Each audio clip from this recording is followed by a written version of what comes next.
Perfect picture, perfect script. बऱ्यापैकी दिसत नाही, पण राष्ट्रवादीचा पिक्चर एकदम परफेक्टच असतो. म्हणजे कसं, तर पार्थ पवारांच्या जमीन घोटाळ्याची बातमी आली आणि दुसऱ्या दिवशी सकाळी सुप्रिया सुळेंनी पार्थ पवारांना क्लीन चिट देऊन टाकली. 2 दिवसापूर्वीच भाजप सोडून कोणत्याही पक्षासोबत आघाडी करता येईल अशा वरिष्ठांच्या सूचना असल्याचं पवार गटाकडनं स्पष्ट करण्यात आलेलं. त्यानंतर लगेचच पार्थ पवारांचं नाव गाजलं. पवार गट पार्थ पवारांच्या बाबतीत तसा शांतच राहिला. त्यानंतर आल्या त्या बारामतीच्या निवडणुका. पवारांनी अक्षरशः या नगरपालिकेच्या इलेक्शनमध्ये अजितदादांना पास देऊन टाकला. उमेदवार उभा केले खरे, पण इलेक्शन लढलेच नाहीत. अगदी परफेक्ट पिक्चर. पवारांच्या वाढदिवसानिमित्त अदानी पवार यांची भेट झाली. इथे दोघांच्या चर्चासुद्धा झाल्या. आता पिक्चरचा फर्स्ट हाफ हा पूर्ण झालेला, ज्यामध्ये 2 गटातलं अंतर कमी करण्याच्या दिशेने हालचाली सुरू झालेल्या. भाजपचा शरद पवारांच्या नावाला किती विरोध असू शकतो याची लिटमस टेस्ट पार्थ पवारांच्या माध्यमातून घेण्यात आलेली. त्यानंतर आली ती महानगरपालिका. पुण्यातून अजितदादांना वजा करण्यात आलंय. अजित पवारांना शरद पवारांसोबत सोयरी करण्याची ऐंशी संधी देण्यात आली. आता ही होती सेकंड हाफची सुरुवात आणि इथे सिनेमाचं मध्यांतर घडलंय.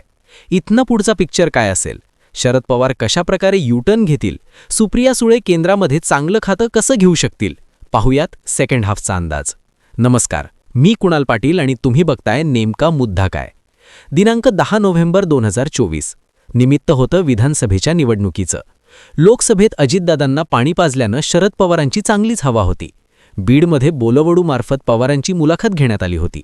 या मुलाखतीत मी शरद पवारांना असं विचारलं होतं की अजित पवार माघारी आले तर त्यांना तुम्ही सोबत घ्याल का? या प्रश्नाचं उत्तर देताना शरद पवार असं स्पेसिफिकली म्हणाले होते की आमचा विरोध आमच्या सहकाऱ्यांना नाही, ते आमचे सहकारी आहेत. फक्त ते ज्यांच्या सोबत गेलेत त्यांची विचारसरणी आम्हाला मान्य नाही.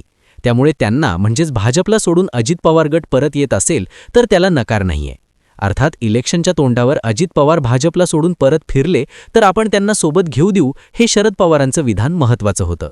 पण विधानसभेत शरद पवारांना अपेक्षित असणारी गणितं बसली नाहीत. अजित पवार परत फिरण्याची शक्यता संपुष्टात आली. उलट पवारांच्याच पक्षाच्या अस्तित्वाचा प्रश्न उभा ठाकला. आता हे सगळं सांगण्याचं मुख्य कारण म्हणजे पक्षाच्या भविष्याची चिंता करताना अजित पवारांना जोडून घेण्याचं प्रॅक्टिकल राजकारण शरद पवारांना करावं लागणार आहे.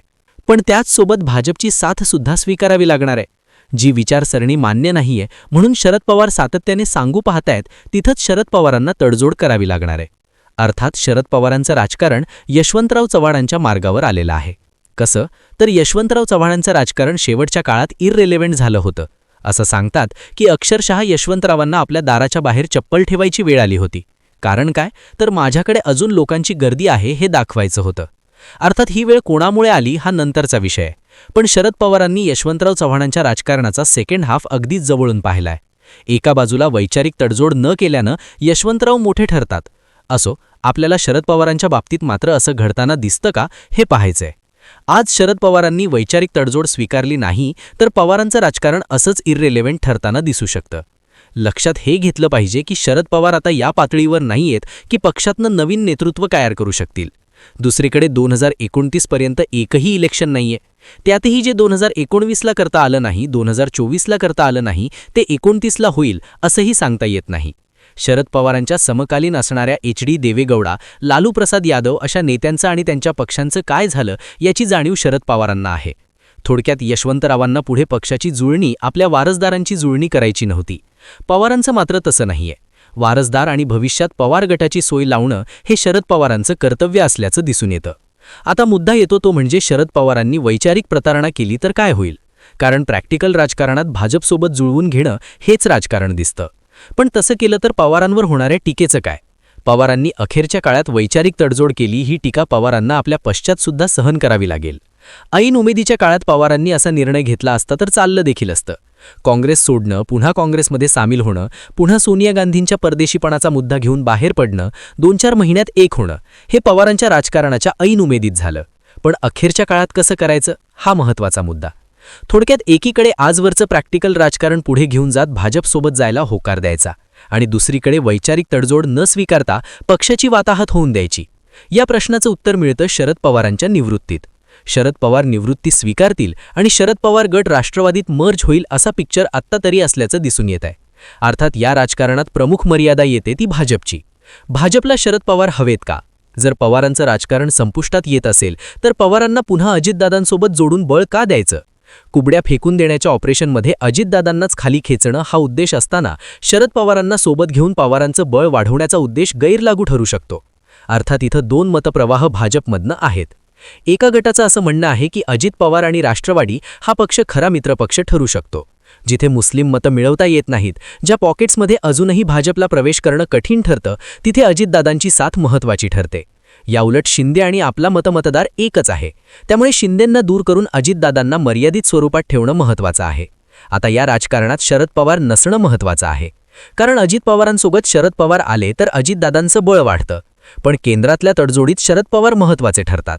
अर्थात हा मतप्रवाह असणाऱ्यांच्या मते आज भाजपच सगळ्यात पूरक अवस्थेत आहे.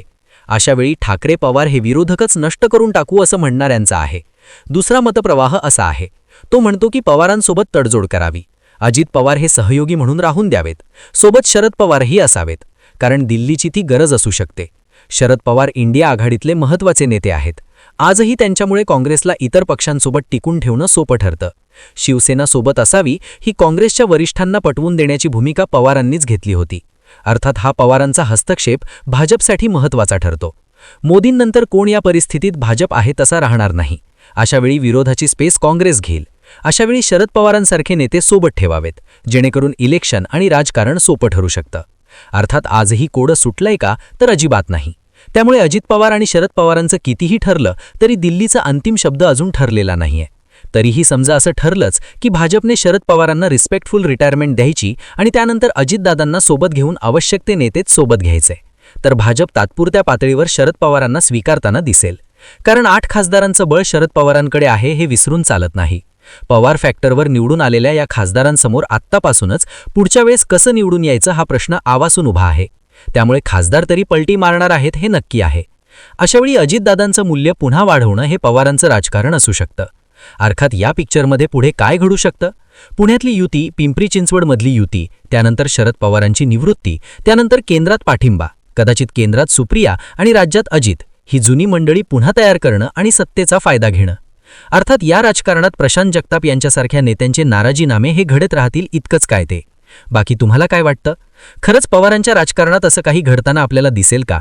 याबद्दलच्या तुमच्या प्रतिक्रिया आणि मतं आम्हाला कमेंट बॉक्समध्ये लिहून कळवा. आणि अशाच राजकीय घडामोडी पाहण्यासाठी आपल्या YouTube चॅनलला सबस्क्राईब करा.